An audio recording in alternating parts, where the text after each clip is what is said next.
उस महापुरुष को वंदन करती हूँ, नमन करती हूँ, जिनकी बदौलत आज मैं महिला होकर के भी इस मान सम्मान को प्राप्त कर रही हूँ। मैं उस शख्स डॉक्टर भीमराव अंबेडकर को कोटि कोटि नमन करती हूँ कि आपने हम महिलाओं को भी देश की आजादी के साथ साथ पुरुषों की गुलामी से मुक्त करवा करके समानता का अधिकार दिया। पुनः एक बार सत सत वंदन, सत सत नमन। सभी सम्मानित मंच, बाहर से पधारे हुए मेरे प्यारे गांव के भाई और बहनें, प्यारे बच्चों, मेरा विद्वान स्टाफ और समस्त मेरे बच्चे, आप सबको मैं इस गणतंत्र की शुभकामना देती हूँ। परंतु मात्र शुभकामनाएं देने से काम नहीं चलने वाला है। बच्चे जल्दी बैठ जाएं शांति से।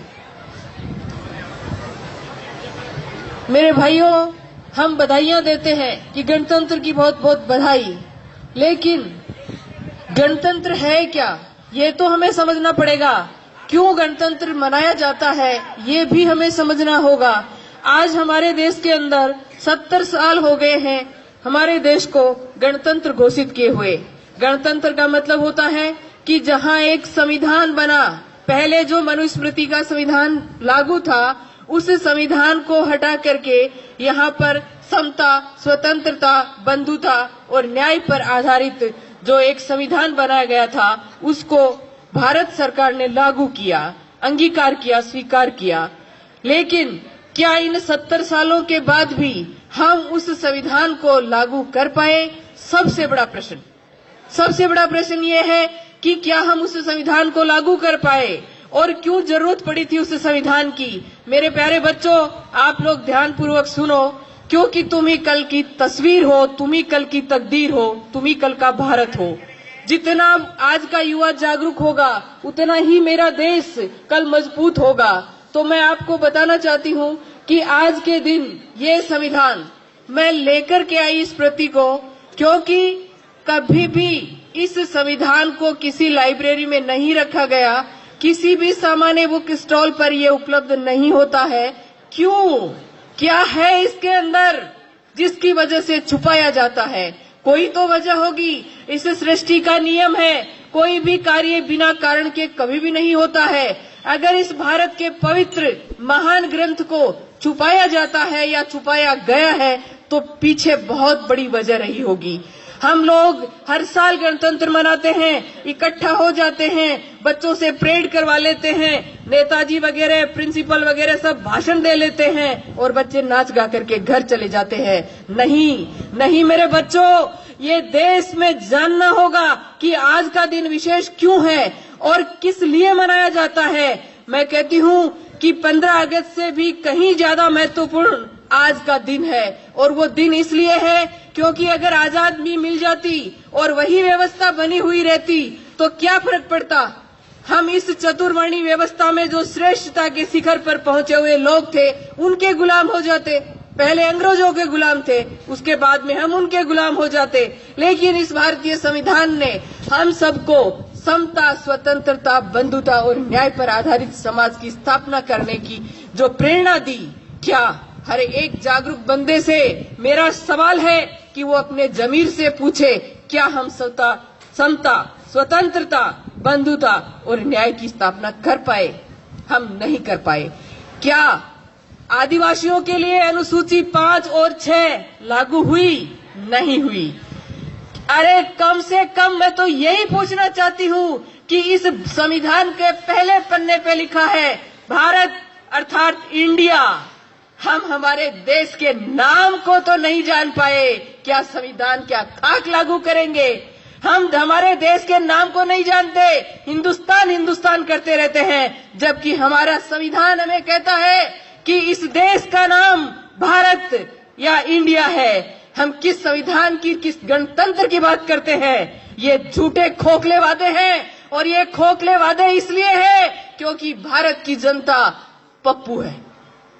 मैं किसी दूसरे में उलाहना नहीं लगाती। हमारी कमजोरी है कि हमारे उस बंदे ने अपनी जिंदगी लगा करके, अपने 4-4 बच्चों की बलि दे करके इस असमानता की इस खड़ी व्यवस्था को ऐसे ला करके इसके अंदर रखा।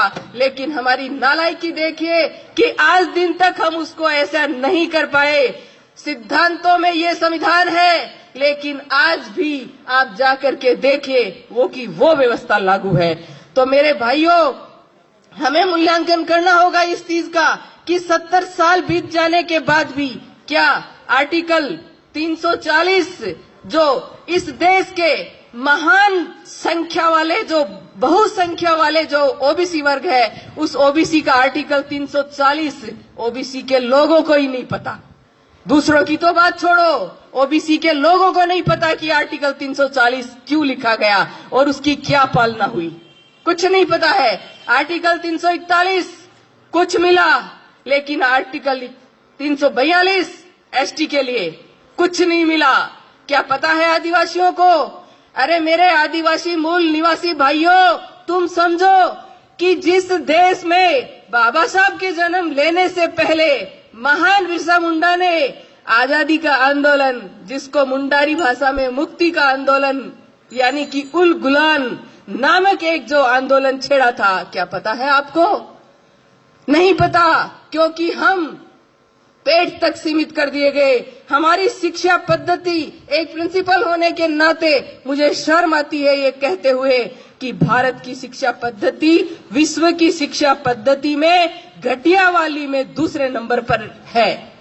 ये हमारे लिए सोचने और शर्म करने की बात है कि भारत की शिक्षा पद्धति क्यों है दूसरे नंबर पर, जब हमारी अर्थव्यवस्था विश्व के विकसित देशों से टकरा रही है। तो हमारी शिक्षा पद्धति जो कि भारत के भविष्य का निर्माण करती है, उस भारत के भविष्य के साथ ऐसा मजाक क्यों ऐसा मजाक? ये समझना होगा और ये पढ़े लिखे लोगों को समझना होगा।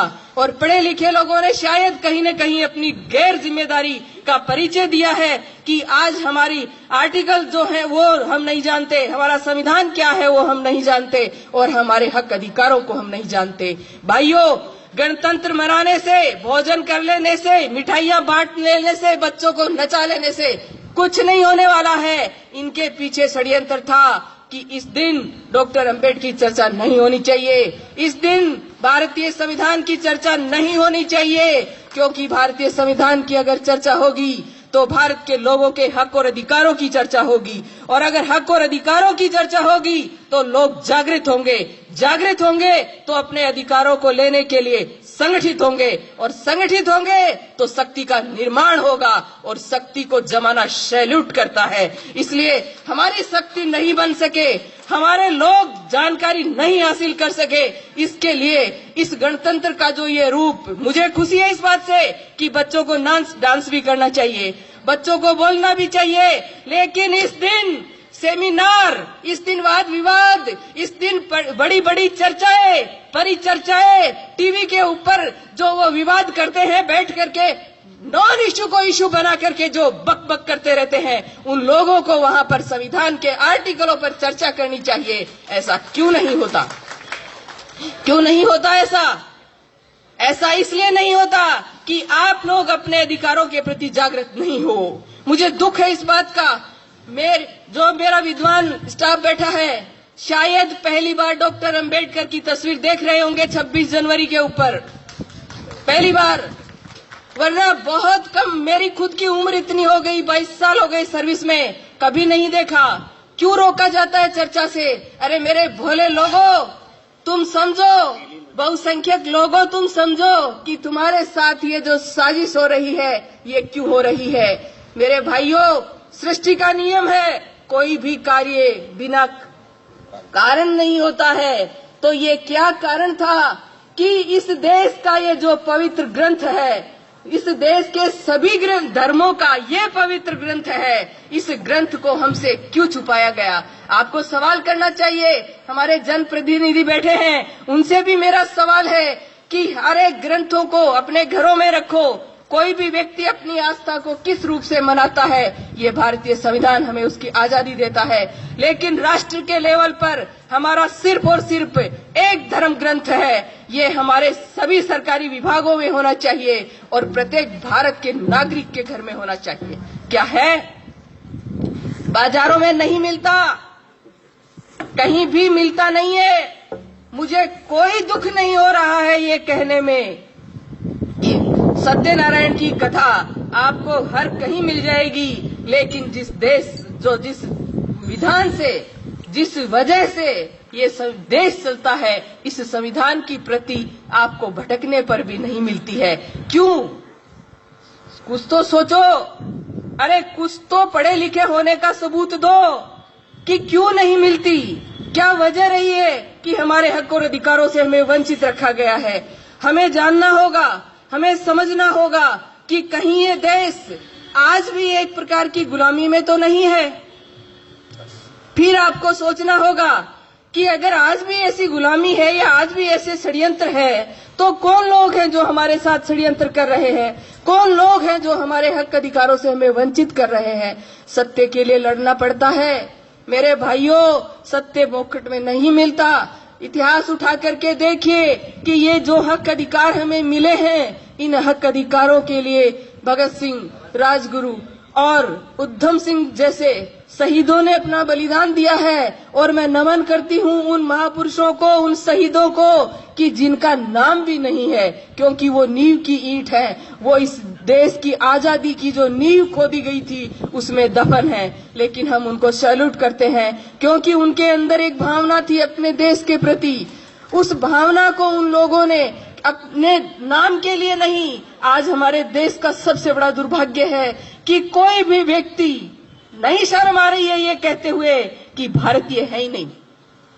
ढूंढने जाओ आपको जातियां मिलेंगी। जातियों से अगर ऊपर निकलोगे तो आपको धर्म मिलेंगे, और धर्म से ऊपर आप अगर निकल गए तो आपको कांग्रेस, बीजेपी और पार्टियों के लोग मिलेंगे। इस देश का कितना बड़ा दुर्भाग्य है कि ढूंढने जाओ तो साला एक भारतीय नहीं मिलता। देश का बात करते हैं राष्ट्रभक्ति की, बात करते हैं ऊंची ऊंची कि हम राष्ट्र वो प्रेमी है, देशभक्त है। अरे तुम लोगों ने देश का नाम नहीं लेते, भारत का संविधान लोगों को नहीं पढ़ाते, तो कौन से राष्ट्र का निर्माण कर रहे हो? धर्म के अंदर असमानताएं समझना होगा।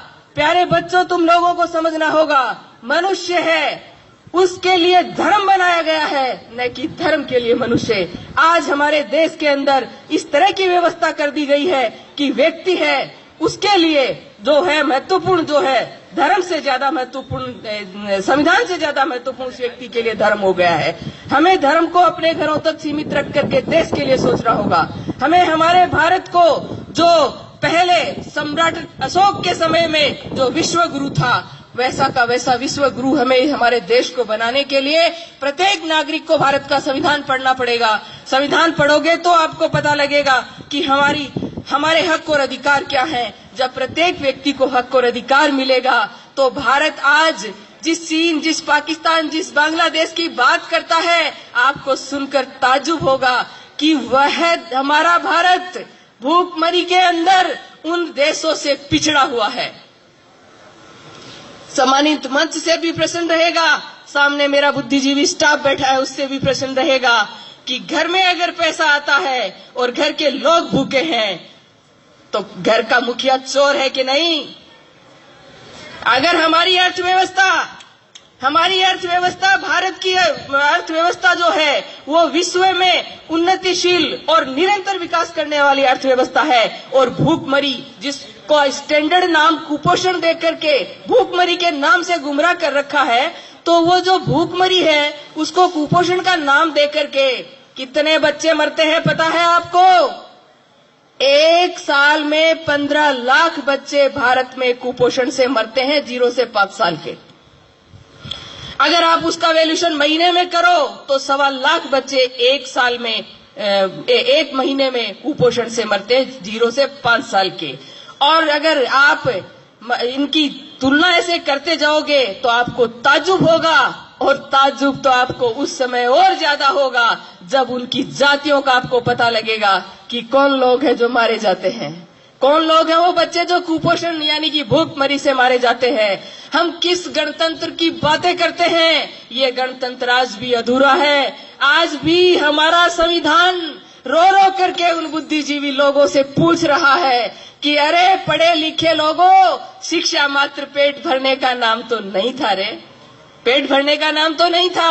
शिक्षा का मतलब था कि तुम लोग समझते कि सच्चाई क्या है, हमारे हक अधिकार क्या है, और उस भोले बिना पढ़े लिखे समाज को जाते उनको समझाते कि देखो हमारे हक और अधिकार ये हैं, तो वो लोग तुम्हारे साथ संगठित होकर के खड़ा होते, तुम्हारी ताकत बनती। और पुन्ना पैक्ट जैसे जो एक घटिया जो भारत के अंदर समझौता हुआ था, उस समझौते के अंदर मेरे बहुजन समाज के जो नेता हैं वो उनके यहाँ पार्टियों की टिकट की भीख मांगते नहीं फिरते, क्योंकि जो काम नहीं करता है उसको गुलामी तो करनी पड़ती है। कहीं न कहीं हमारे अंतर मन को हमें टटोलना होगा मेरे भाइयों। अगर आप मोहब्बत करते हो इस वतन से, अगर आप मोहब्बत करते हो अपने बच्चों से, आप मोहब्बत करते हो अपने बच्चों के आने वाले भविष्य से, तो आपको इस गणतंत्र को सार्थक बनाना होगा। इस धर्म ग्रंथ को आपको पढ़ना होगा। ये भारत का धर्म ग्रंथ असली धर्म ग्रंथ है। इसको पढ़िए, इसको जानिए, इसको समझिए कि पहले की व्यवस्था क्या थी और संविधान ने हमें क्या हक और अधिकार दिए। साथियों, जब हक अधिकार के बारे में पता ही नहीं होगा तो उसको प्राप्त करने का तो प्रश्न ही नहीं खड़ा होता। जब पता ही नहीं कि कौन सी चीज मेरी है और कौन सी नहीं है, तो उसको प्राप्त करने का प्रश्न ही नहीं उठता। तो आपसे सभी से मेरी गुजारिश है कि पढ़े लिखे लोगों, शिक्षा को मात्र पेट भरने का माध्यम मत बनाओ, क्योंकि शिक्षा जो है, संस्कृत में भी एक सूक्ति है, विद्या सा विमुच्यते, यानी ज्ञान जो होता है ना, वह हमें मुक्त करता है। किससे? सोचने और समझने की सामर्थ्य देता है। पढ़ा लिखा भी उसी पाखंड के रास्ते पे जाता है और एक अनपढ़ भी उसी रास्ते पे जाता है। मैं कहती हूँ उस पढ़े लिखे से कहीं ज्यादा श्रेष्ठ वो अनपढ़ है कि उसको पता नहीं इसलिए वो उस रास्ते पे जा रहा है, लेकिन पढ़ा लिखा तो उन किताबों को शर्मिंदा करके भी उसी रास्ते पे जा रहा है।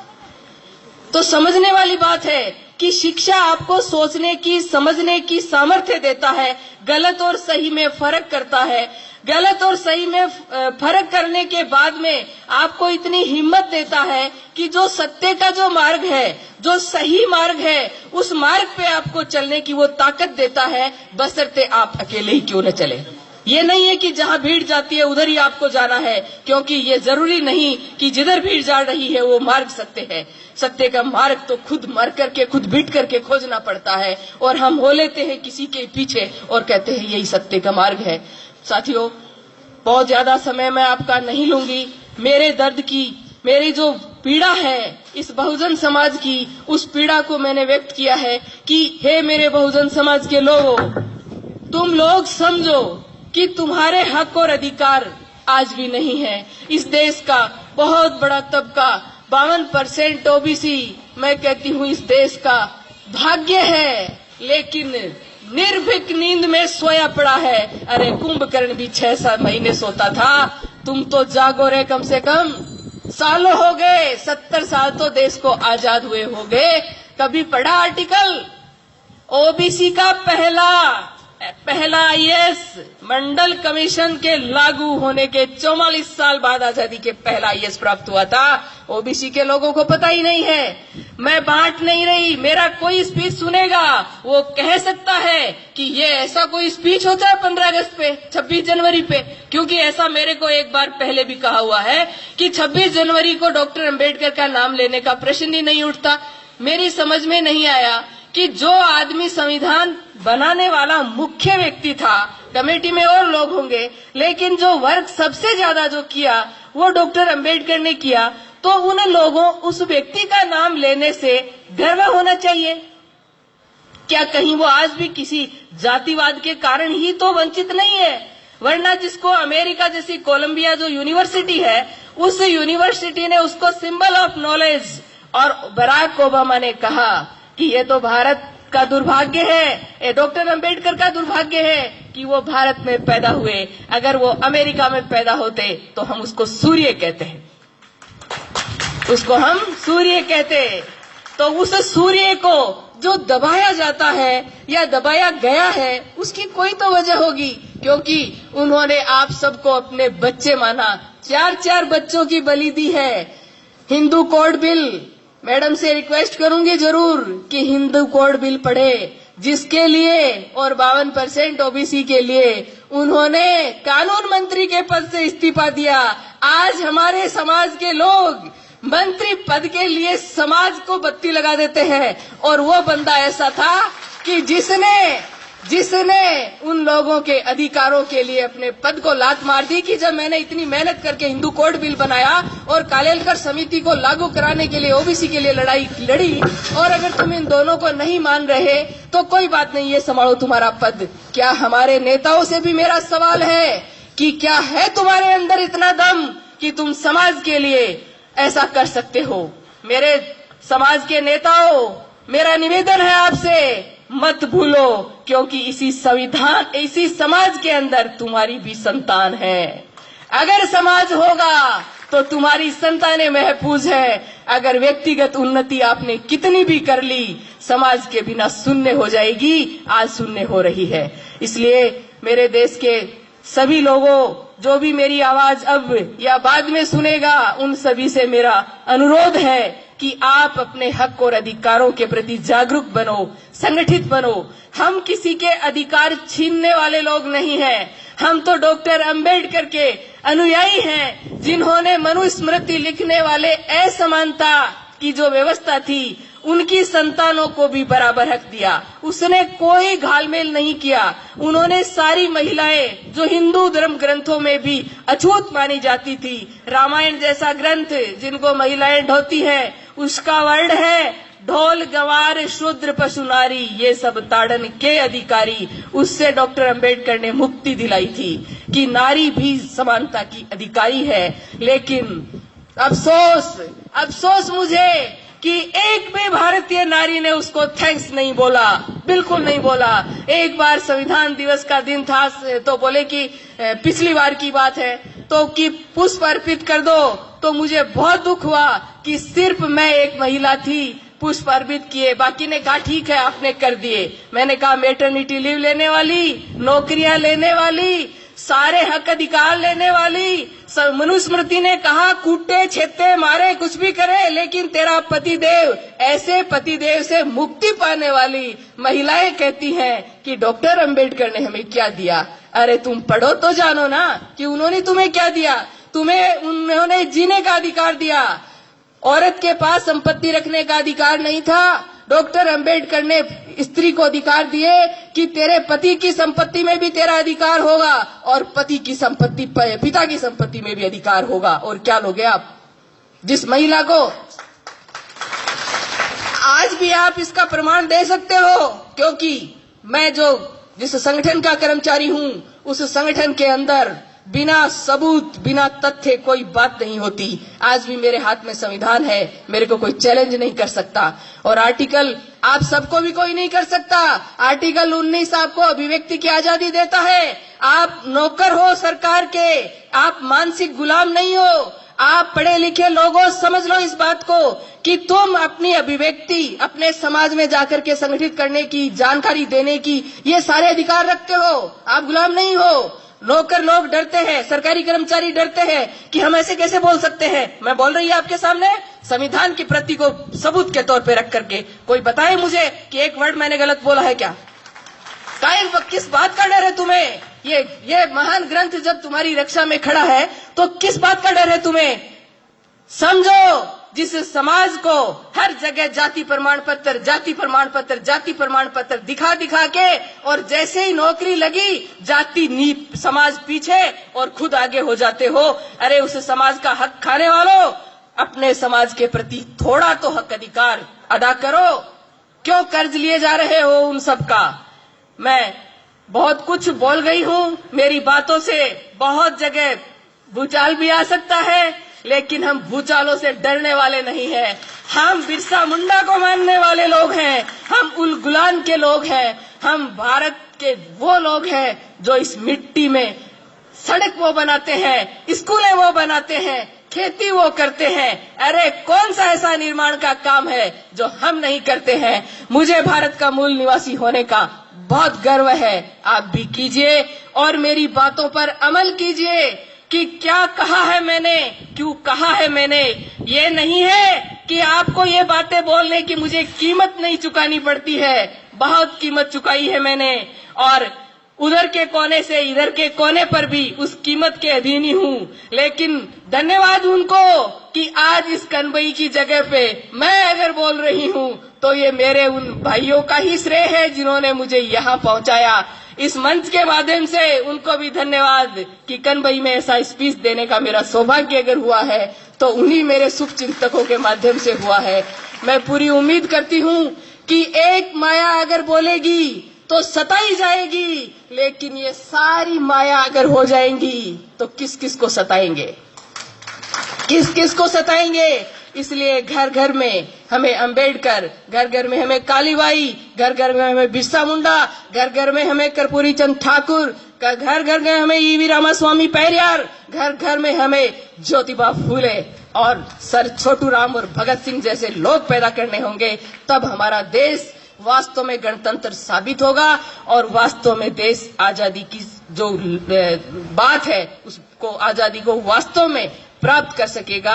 आप लोगों ने मेरे को ध्यानपूर्वक सुना, इसके लिए आप सभी का आभार, धन्यवाद।